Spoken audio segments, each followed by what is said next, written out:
정보센터에서 임초희였습니다.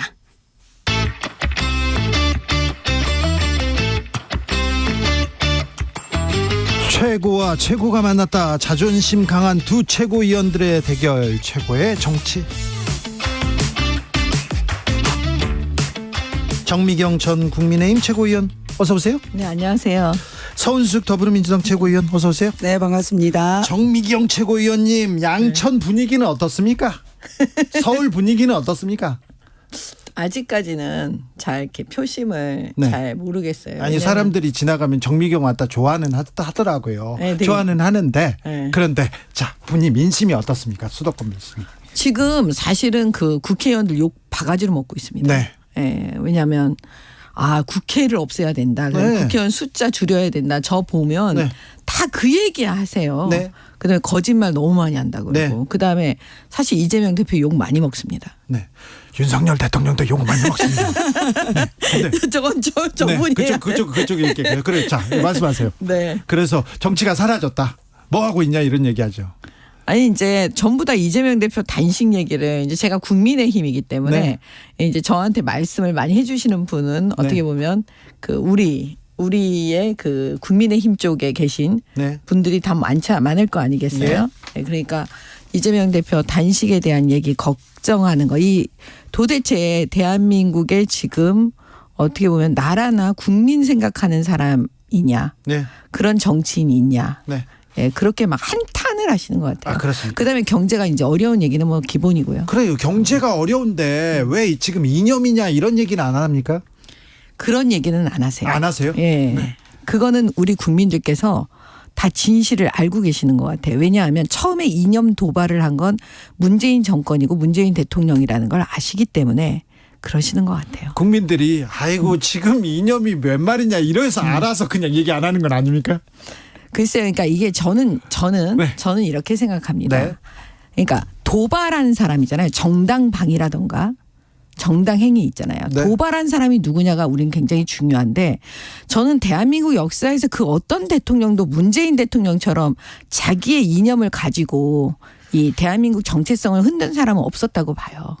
그렇습니까? 예, 여기서 첫 판부터 이제 또 그 얘기가 나오는데 자, 이념 얘기는 조금 이따가 하겠습니다. 아니 요거 마지막으로 네. 정리하면 네. 그래서 우리의 윤석열 대통령은 이 사명이 뭐냐면 완전히 망친 이 그러니까 국가의 정체성을 원상 복구시키는 지금 그 작업을 하고 있습니다. 거기에 사명감에 불타고 있습니까? 해야죠. 자, 민주당 부산시당 위원장 서은숙 최고위원. 네네. 부산 분위기는 어떻습니까? 후쿠시마 이후로 네.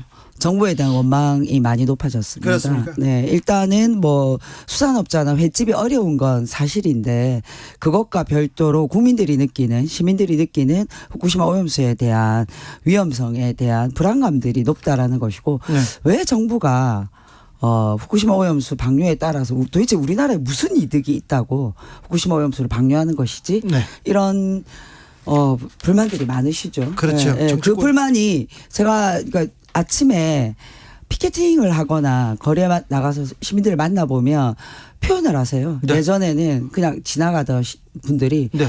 대놓고 이제 와서 얘기하시거나 뭐 QR코드 서명을 하시거나 이런 구체적 행동을 하시는 것에서 분노감이 좀 느껴집니다. 그렇습니까? 네.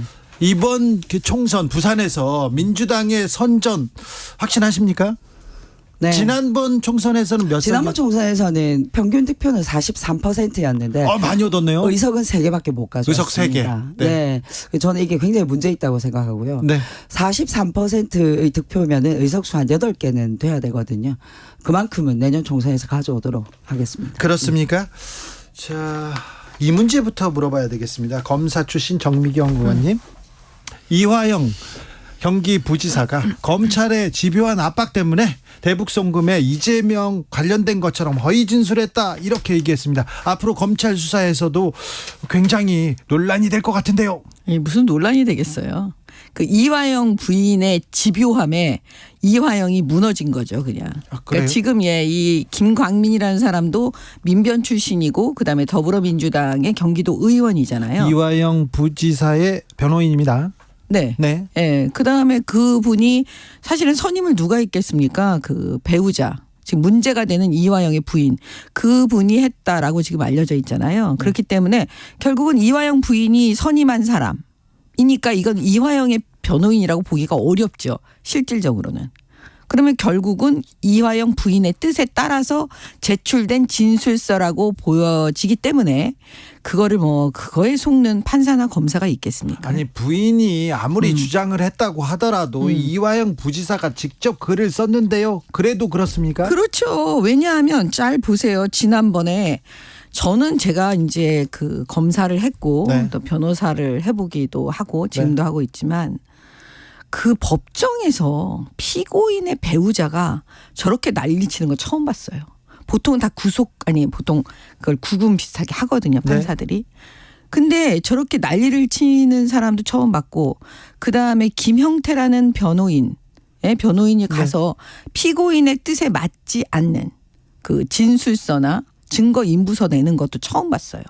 근데 그 두 사건에서 이 처음 보는 이 두 가지 사건에서 이미 이화영 피고인이 보여줬어요. 부인이 잘못 알고 있다. 자기는 부인 뜻하고 다르다. 부인이 자기의 변호인을 사퇴시키려고 하니까 자기는 아니다나 이렇게 얘기까지 다 했어요. 그다음에 김형태라는 변호인이 와가지고 자기 뜻에 맞지 않는 진술서 낸 거라고 본인이 다 얘기했어요 이미. 근데 이게 지금 세 번째예요 말하자면. 그럼 이 세 번째는 드디어 이화영 그 배우자의 집요함에 결국은 이화영 피고인이 굴복한 거 아닌가라고 아마 볼 겁니다. 판검사들이. 저는 지금 구속돼 있는 사람은 이화영 부인이 아니고 이화영 씨예요. 네. 그리고 이화영 씨의 변호인은 이화영을 대변하고 변호하는 사람이에요. 근데 방금 이제 말씀하신 것처럼 그 과정에서 변화가 있었던 거는 이화영 씨가 말씀하신 것처럼 검찰의 집요한 그 압박과 이런 것들이 있었기 때문에 엄청난 이 굴곡과 부침이 있었다고 생각을 해요. 결국 진실은 법정에서 저는 밝혀질 거라고 생각하고요. 이화영 씨와 이화영 씨 부인 간에 오고 간 그 다툼을 우리가 알 필요는 없습니다. 앞으로 법정에서 벌어질 그 공방의 과정에서 저는 진실이 밝혀질 거라고 생각합니다. 제가 해결하는 방법은 사실은 이 이화영 피고인을 법정에 증인으로 세워야 돼요. 예. 지금 무슨 종이 쪽지 갖고 뭐 진술서 내고 안 내고 이건 중요한 것 같지도 않고요. 그 법정에 증인으로 세워서 본인의 육성으로 이제 법정에서 얘기를 해야 되겠죠.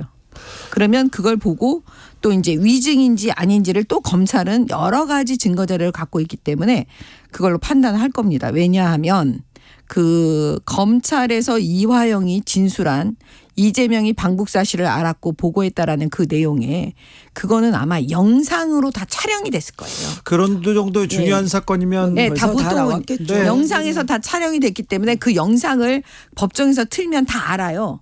이 사람이 무슨 압력에 의해서 얘기하고 있는 건지 아닌지 다 알고 있기 때문에 그런 과정을 거치려면 어떻게 해야 되냐. 이화영 피고인을 법정에 증인으로 세워서 질문해야 됩니다.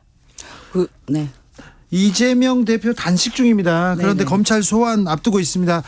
수원지검에서 쌍방울 대북 송금 바로 이 사건 관련해서 이렇게 9일날 돼 출석하라고. 있는데, 네, 돼 있는데요. 9일날 출석을 할 예정이고요. 9일이면 이제 단식이 벌써 한 9일 정도 되는 날인 것 같아요. 10일째인가? 토요일인데 출석할 예정이시고요. 뭐 검찰 출석한다고 해서 단식을 멈추진 않으실 겁니다. 단식하는 와중에 검찰에 출석하는 아마 첫 번째 야당 대표가 될 것 같습니다. 그런데요, 검찰에서 수사하고 재판하고 그다음에 뭐 영장을 청구할 수도 있습니다. 이재명 대표가 단식 중인데 네. 이게 이 수사와 재판은 이게 절차대로 진행될 수 있을까요? 검찰이 예.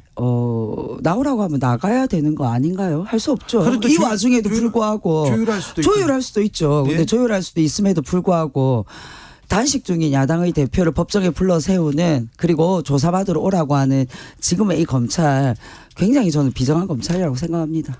그 이재명 대표가 지금 모든 행동들이 정상적이지가 않아요.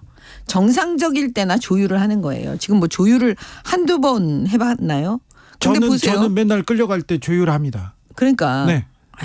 우리 앵커님은 그냥 정상적인 걸로 보고 조율이 되는 건데 지금 제가 말씀드리는 건 왜 그러냐면 자 8월 30일 날 네. 나오라고 했잖아요. 네. 그리고 그 전에도 지금 검찰에서 3번인가 4번인가 5번 했잖아요. 네.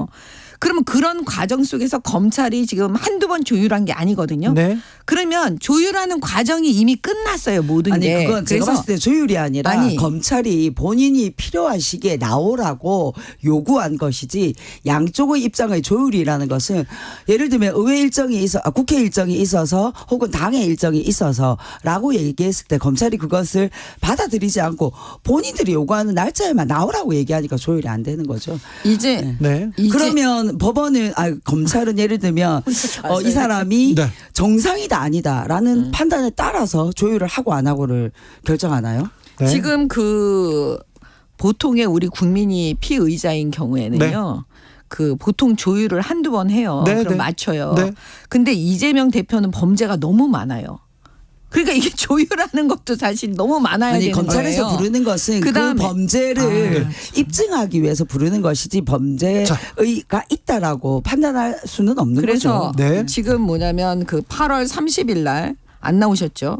그다음에 또 4일 날로 정했는데 2시간 조사받겠다 그래요. 그거는 다 아시겠지만 나중에 그 열람 읽어보고 왜 사인하잖아요. 조사 다 끝나고 난 다음에. 그걸 생각하면 이건 거의 검찰을 조롱하는 거고 조사 안 받겠다는 얘기죠. 조율의 문제가 아니고. 그다음에 이제 9일 날 하는데 사실은 이미 단식이라는 것 자체가 저는 조사받지 않겠다는 뜻을 이미 선포한 거나 마찬가지예요. 왜냐하면 단식해갖고 거의 쓰러져가는 사람을 어떻게 조사하겠습니까? 근데 그걸 가지고 지금 날짜 갖고 조율한다? 이거는 전혀 저는 그냥 말하자면 그냥 말장난에 불과한 거지 이미 단식을 시작한 순간 나는 검찰에 나가지 않겠다라는 이재명 대표의 속내가 이미 다 드러났고 검찰도 바보가 아닌 다음에 이건 조사 불응이구나 이렇게 다 생각하고 있는 겁니다. 그 검찰은 지금 이재명 대표를 한두 번 부른 게 아니에요. 그리고 뭐 재판도 진행되고 있는 과정인데 그리고 압수수색도 400번 거의 가깝게 하고 있는데 그동안 무엇을 밝혀내고 무엇을 입증해 한 것이 하나도 없어요. 지금 이 와중에도 이재명 대표가 단식에 들어가면서 본인의 사법 검찰의 사법 스토킹을 피해가기 위해서 단식을 하는 게 아닙니다. 이재명 대표의 단식에는 분명한 4가지의 조건을 걸고 있습니다. 그런 와중에 검찰이 일정 조율을 제대로 하지 않고 나오라고 하는 건 아주 일방적인 것이죠. 그리고 4일날 2시간만 나가겠다고 한 것은 2시간의 조사를 끝내겠다는 것이 아니라 검찰이 굳이 4일날 오라 하니 4일날은 2시간 정도밖에 받을 수 없지만 본회의가 있으니 그 이후에 더 조사를 받겠다라고 얘기한 겁니다. 그래서 조사한 날짜에 나가겠다는 것이죠. 서은숙 최고위원님, 네. 이재명 대표가 단식에 들어가고 나서 단식하는데 영장이 들어오면 어떻게 이렇게 우리가 도장을 찍어주냐. 그래서 이거는 좀 부결시켜야 된다. 그런 분위기도 좀 있습니까? 당내?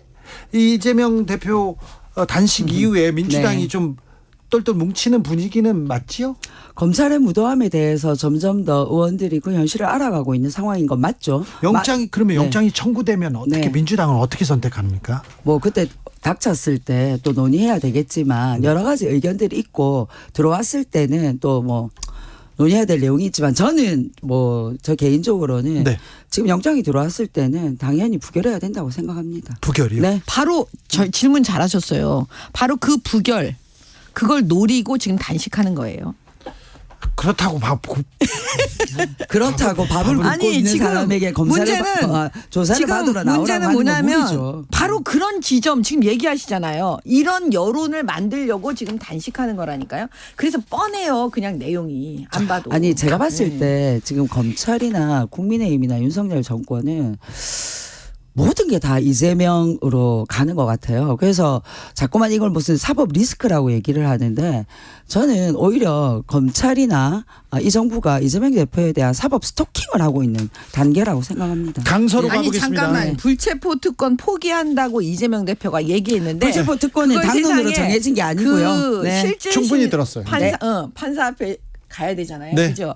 그거 안 하려고 단식하는 거 이거 맞아요? 자, 충분히 들었어요. 이거 안 맞잖아요. 자, 강서로 가볼게요. 자, 목동에서 강서로 가야 됩니다, 이제. 네. 강서로 갑니다. 김태우 전 강서구청장을 국민의힘에서는 공천할 것 같습니다. 어떻게 보십니까?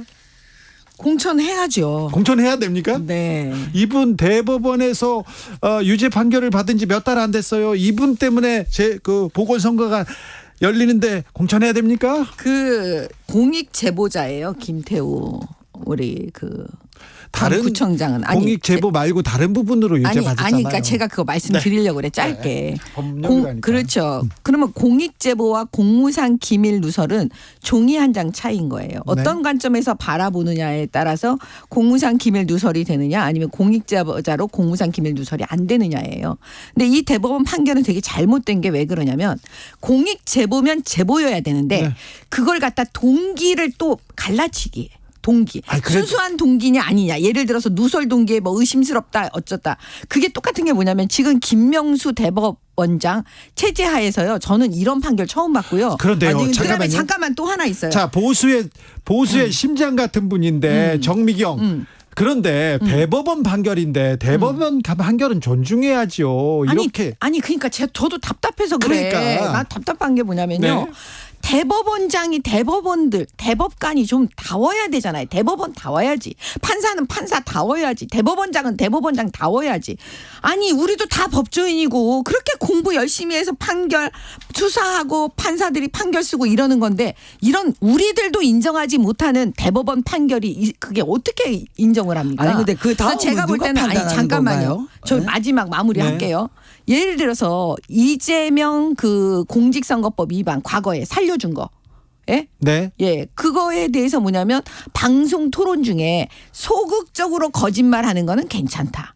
대체 이런 대법원 판결이 어디 대법원 있습니까? 전원 합의체에서 지금 판결 그러니까 나왔습니다. 예, 그때 그래서 무슨 말이냐면 권순일 전 대법관의 그 김만배하고 커넥션을 얘기할 수밖에 없는 게요. 아니 대법 왜냐면 판결에 대해서 서체국이요. 그렇게 판단을 내리면 네. 대법의 판단이 필요가 없는 거죠. 어쨌든 모든 일반 국민들은 대법원의 판단은 받아들일 수밖에 없습니다. 근데 더 문제는 이 대법의 판단에 대해서 대통령이 사면을 줬어요. 그것도 3개월 만에. 그건 이미 대통령이 면죄부를 준 거죠. 대한민국 상권분립 국가 아닌가요? 이렇게 된 상황에서 다시 이 사람이 대통령의 면죄부를 받고 강서구청장에 나온다.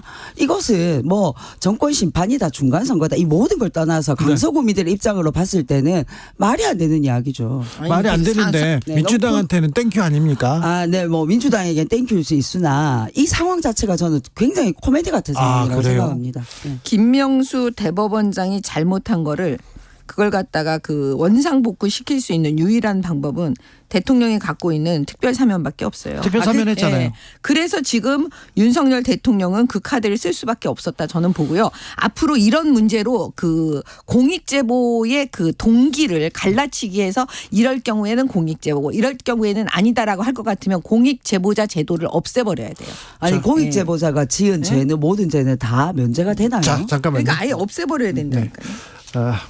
이런 사람은 절대 법의 단죄를 받아야 된다 이렇게 외치던 사람들이 많았는데 윤석열 검사가 그렇게 외치던 사람들을 많이 사면해 줬어요. 그래가지고 이 사면이 뭔가 이런 생각을 해보. 그러면요. 자, 제가 아까 보수의 심장이라고 했는데. 아니 그건 왜 자, 그러냐면 자, 검사 윤석열과 또 대통령 윤석열은 자, 다른 거고 다른 어떤 것들. 대통령이 사면 안 해준 대통령이 있어요. 알겠어요. 여태까지. 제가 보수의 심장을 윤석열 대통령이라고 안 하고 정미경이라고 했어요. 왜 그러냐면요. 저분은 보수에서도 할 말은 하거든요. 아닌 건 아니라고 하고 이 법률적 가치, 보수의 가치를 얘기하는데 대법원장의 그리고 대법원의 판결을 그렇게 좀 부정하셔서 제가 얘기한 아니, 건데. 그게 왜 자, 그러냐면 여기서 하나 더. 네. 하나 더. 이균영 대법원장 후보자 있지 않습니까? 네. 이분은 자, 보수주의자 정미경이 볼 때 네. 어떻습니까? 저 부동산 투자 투기 의혹 너무 많던데요. 그리고 또 법도 잘 몰랐다고 막 얘기하던데요. 그리고 또 여성폭력 특별히 많이 감형해줬다 이런 얘기 나오던데요. 그건 어떻게 보세요? 김명수보다 나으면 다 오케이입니다. 우리는. 또 예? 여기서 김명수 완전히 우리는 제발 판사들은 쇼하지 말았으면 좋겠어요. 자, 저는 예. 국민들이 그러니까는- 그런 걸 제일 지겨워하는 것 같아요. 누구는 아, 되고 누구는 안 된다. 힘들어요. 나의 프리즘에 맞춰서 이 사람은 맞고 저 사람은 틀렸다. 네. 자, 하나만 그래서 더. 대법원 네. 판결이 잘못됐다라고 얘기하는 건 잘못된 거죠. 사법농단 양승태 전 대법원장보다는 훌륭하시잖아요. 그런 거 아니 아닙니까? 지금 우리 바로 직전에 지금 현재 대법원장하고 비교를 해야지 왜 또 그렇게 그 가세요? 전까지요? 자 알겠어요. 김명수 대법원장 처음에 청사 들어올 때 어떻게 했는지 아시죠? 예? 버스 타고 무슨 네, 전철 걸어오셨어요. 타고 걸어오고 했잖아요. 그런 쇼한 사람이 맨날 거짓말하고. 네. 그래서 우리는 앞으로 이 김명수 대법원장보다 나으면 오케이입니다. 자, 그래요? 아, 네. 명쾌하네요. 명쾌. 근데 지역에서 이렇게 보면 먹고 네. 살기 힘들다. 그리고 코로나 때보다 더 어렵다. 이런 얘기 하잖아요. 세금 계속 돌아온다. 그잖아요. 제가 목욕탕에 가니까 목욕탕도 가세요? 전 목욕탕 자주 가요. 그래요? 목욕탕에 가면 네. 그 때 밀어 주시는 분들, 예, 이런 네. 분들 뭐 얘기도 다 들을 수 있잖아요. 네. 생생하게. 근데 어렵다고 많이 그러세요. 그렇죠. 그래서 이제 그런 얘기 들을 때마다 막 가슴이 찢어지려고 그래요, 제가. 자, 근데 가슴 찢어지는데 저기에서는 홍범도 장군 동상 얘기하고 있고 최상병 문제 해결 못 하고 있고 이런 부분은 아니 그래서 제가 말씀드리는 게 뭐냐면 그러니까 전 정권 얘기하지 마라 그러는데 얘기 안 하고 싶은데 얘기할 수밖에 없다니까. 원상 회복 시켜야죠. 나라가 망가졌으면 망가진 거는 회복을 시키고 또 경제는 경제 발전을 해야 되는데 문재인 대통령이 해도 너무한 거였지 과거에. 아니, 세상에 무슨 원상회복을 빚도 시키는데 그렇게 많이 지고. 아니 원상회복을 시키려면 경제의 경제를 기본을- 살려야죠. 경제의 기본을 망가뜨린 분이에요. 사법 시스템을 망가뜨리신 아니, 부인이에요. 그래서 그렇다라면 우리의 전 정부 탓하는 것도 이제 너무 지겹고 어쨌든 지금 정권을 잡고 있는 건 윤석열 정부예요. 그리고 어쨌든 구체적인 대책을 내놔야 하는 것도 윤석열 정부예요. 근데 대통령 입에서 나오는 이야기가 서민의 아픔을 보듬어주는 이야기가 아니라 끊임없이 이념 논쟁, 친일, 공산주의, 전체주의 이런 얘기들만 나오니 국민들이 의아한 거죠. 아니요. 다 좋아요. 그래 뭐 전 정권 탓이라고 합시다. 전 정권 탓이라고 하면 전 정권을 넘어서는 구체적인 경제를 살릴 수 있는 얘기들이 나와야 하는 거 아닌가요? 전 정권 탓이라고 하는 건 프레임이에요. 민주당이 맨날 전 정권 탓이라고 얘기하잖아. 우리는 원상복구를 시킨다니까. 아니 저 나라를 대통령이나 장관들이 나라를 전 정권 탓이라고 얘기하세요. 나라를 정상적으로 만들어야 되기 때문에 망가진 나라를 지금 회복시키는데 왜 그게 우리가 무슨 전 정권 얘기? 전 정권이 망가뜨린 거 우리가 해주면 사실 민주당은 우리한테 고맙다 그래야지. 윤석열 대통령한테 고맙다 그래야 돼요. 이런 부분은 아니 사실은. 전 정권 코멘트는 민주당이 하는 게 아니라 대통령과 국민의힘 그리고 장관들이 지금 하고 있는 이야기입니다. 아니 그러니까 네. 원상복구를 시키니까 왜 원상복구를 아, 시키냐 그러니까 그러면 원상복구를 시켜야 문재인 된다가 정부가 오늘 아니라 고마웠어요. 얘기를 안 고맙다는 하고 얘기는 제가 거예요. 할게요. 두 분 오늘 고마웠어요. 네, 원상복구 시킬 구체적인 방안이 필요합니다. 네. 지금은. 갈 네. 때는 좀 손잡고 가세요. 정미경 최고위원님. 네. 아, 지역 국민들한테 그렇게 잘하면서. 네. 자, 서은숙 네. 최고위원님 정